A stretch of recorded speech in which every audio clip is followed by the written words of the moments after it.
Yo soy Cristina Guerrero y vengo en representación de mi equipo clínico, que está compuesto por Rebeca Pardo y Ana Calero, y hoy vengo a presentar el estudio que tiene por título El uso de discriminativos en reestructuración cognitiva, diferencias entre terapeutas expertos e inexpertos.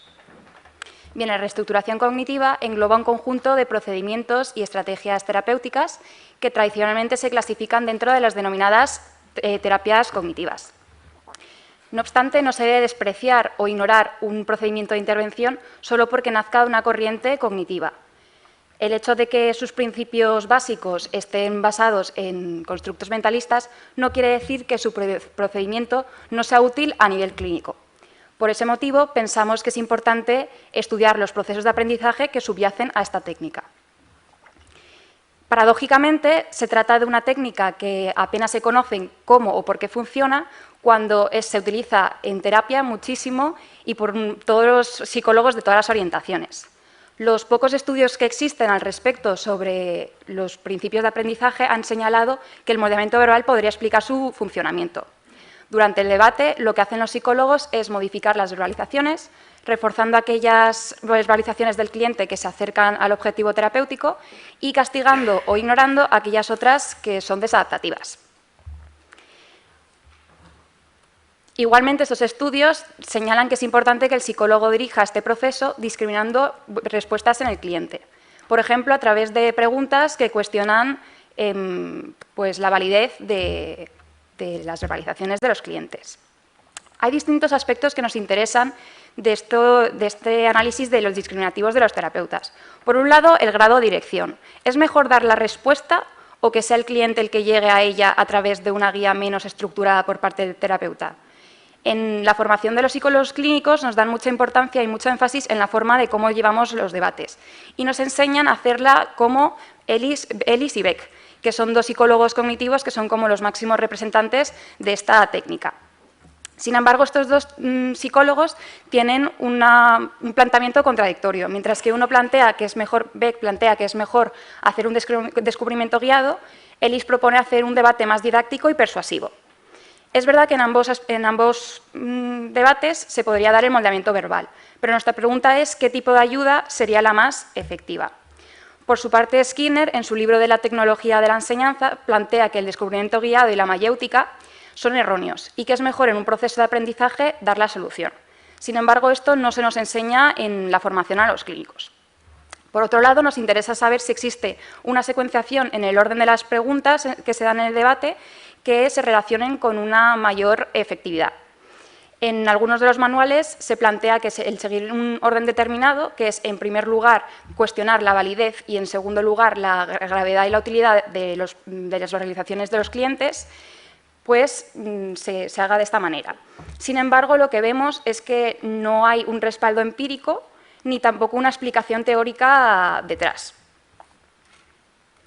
Precisamente con este estudio lo que pretendemos es verificar si el uso de discriminativos por parte de los terapeutas se relaciona con mejores resultados y conocer también si existen diferencias en función de la experiencia clínica. De esta manera seguiríamos las directrices del grupo de trabajo de la APA sobre la práctica basada en la evidencia, que resalta y señala la necesidad de identificar las habilidades técnicas de los clínicos expertos al administrar intervenciones psicológicas que ya han mostrado su efectividad, para así identificar el procedimiento a seguir que tiene mayor probabilidad de alcanzar el objetivo de tratamiento.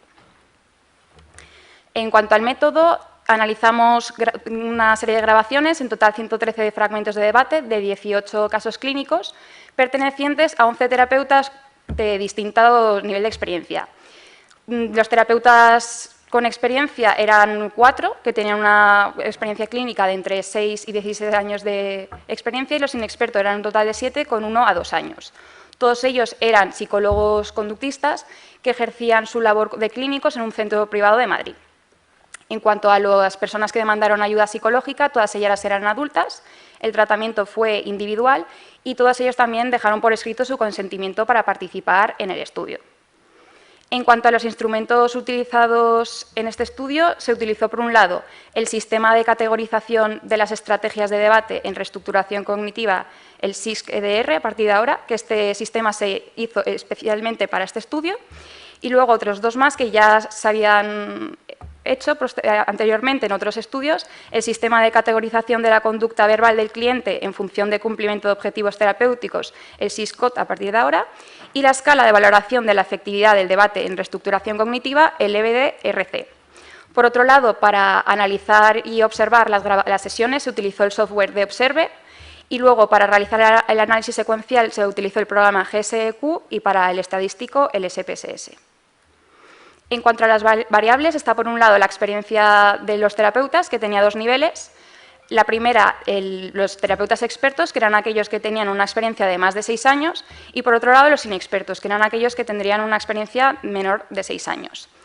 La otra siguiente variable era la conducta verbal del terapeuta, que se estudió a través del SISC-EDR, que tiene esta serie de categorías. Estaría explorar indicando sin indicar, cuestionar validez, gravedad, utilidad indicando sin indicar, explicar, que te podría ser tanto de un modo técnico como no técnico, motivar, usar analogía, instruir normas de razonamiento y dar la verbalización meta.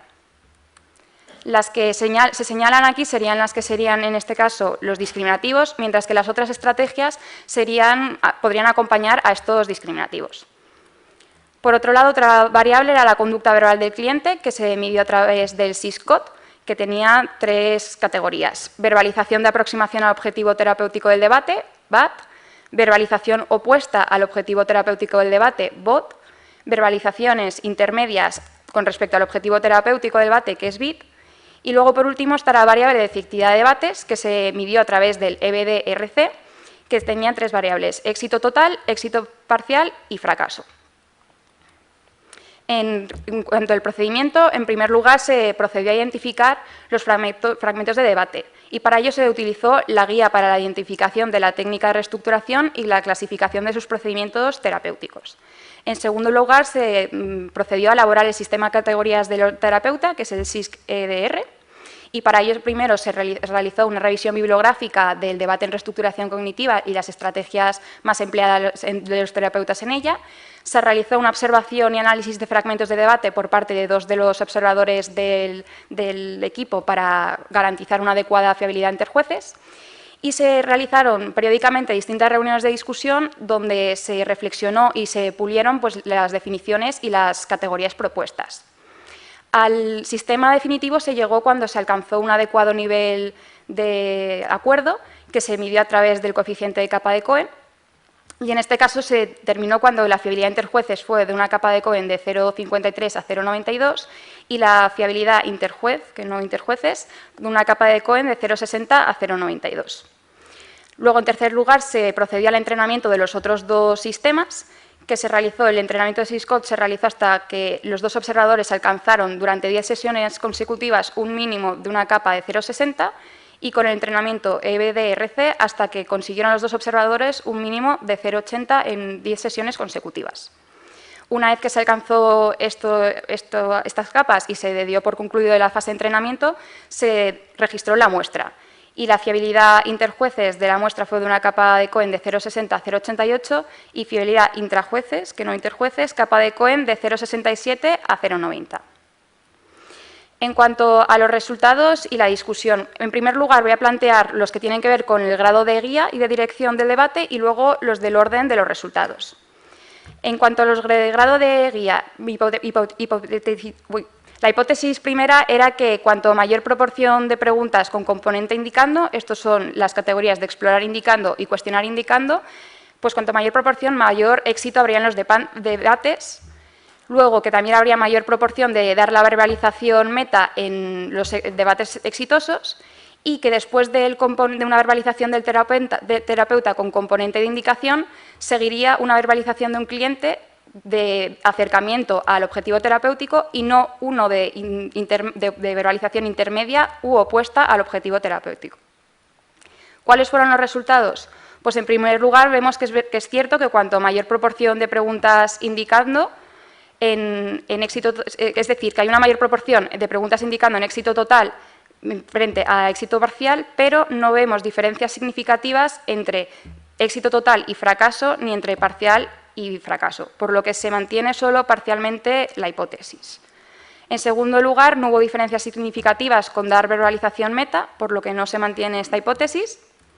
Y en tercer lugar, lo que sí vemos es que después de una verbalización con componente de indicación por parte del terapeuta, sí que viene acompañado después de que el cliente emite una verbalización de aproximaciones del objetivo terapéutico y no de intermedias ni opuestas al objetivo terapéutico, por lo que se mantiene la hipótesis. En cuanto a las diferencias de expertos e inexpertos, en general sí que pensábamos que los expertos guiarían más el debate que los inexpertos, por lo que habría mayor proporción de preguntas con componente de indicación y también darían más la verbalización meta. Por otro lado, también pensábamos que los expertos realizarían debates más didácticos, es decir, que utilizarían más estrategias de explicar, usar analogía, instruir normas de razonamiento y motivar acompañadas de los discriminativos, frente a los inexpertos que se limitarían más a cuestionar. ¿Cuál fue el resultado? En primer lugar, vimos que los inexpertos son los que hacen más preguntas indicando, pero también vemos que las hacen preguntas más sin indicar. Es decir, que en general son los que más preguntas hacen, pero no se mantendría nuestra hipótesis de que los que más preguntas indicando las hacen son los expertos. Por otro lado, vemos que tampoco hay diferencias significativas entre expertos e inexpertos en dar verbalización meta, por lo que aquí tampoco se mantendría nuestra hipótesis. Donde sí se mantiene nuestra hipótesis es en cuanto a que los expertos parecen ser los que hacen unos debates más didácticos frente a los inexpertos, que parece que ellos se dedican más a hacer solamente preguntas. En cuanto al orden de preguntas, nos planteábamos que, ya que los manuales proponen este orden tan específico de que, en primer lugar, en la primera parte del debate se pregunta y se cuestiona la validez y en la tercera por la gravedad y la utilidad, pues pensábamos que esto se relacionaría con unos mejores resultados.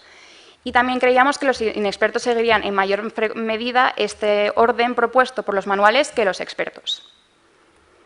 Lo que vemos es que no hay ninguna relación entre seguir el orden propuesto en los manuales con el éxito de los debates, por lo que esta hipótesis no se mantiene, pero sí que vemos que los inexpertos siguen en mayor medida este orden propuesto por los manuales que los inexpertos. Entonces, en este caso, sí se mantiene la hipótesis. En cuanto a las conclusiones, estos resultados, por lo tanto, parecen mostrar que el uso de discriminativos con un componente indicando se relacionan con mejores debates. Es decir, que si, por ejemplo, yo como terapeuta me planteo, pues quiero cuestionar la utilidad de una verbalización de un cliente, parece que es mejor si se lo planteo, ¿ves la inutilidad de este pensamiento?, que sería indicando, frente a ¿y para qué te sirve ese pensamiento?, que sería una pregunta sin indicar. Por otro lado, estos resultados también parecen mostrar que los expertos y los inexpertos realizan el debate de forma diferenciada.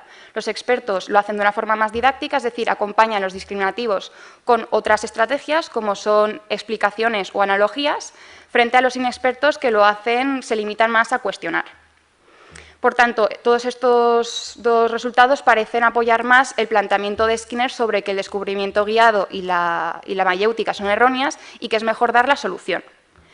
En cuanto al orden de preguntas, se ha visto que no parece haber ningún tipo de correlación entre el orden propuesto por los manuales con el éxito de los debates, a diferencia de cómo proponen los manuales y cómo se nos enseñan a los clínicos. Y luego también se ha visto que los inexpertos siguen en mayor medida este orden, que es probable que esto suceda porque cuando nos enseñan una habilidad nueva tendemos a seguir más ciertas reglas que, mientras a medida que ganamos experiencia, es cierto que se van moldeando las estrategias más efectivas.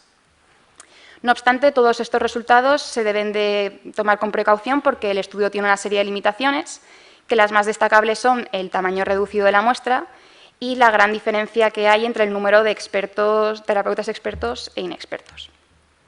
Bueno, aquí están las referencias del estudio y eso sería todo por mi parte. Muchas gracias.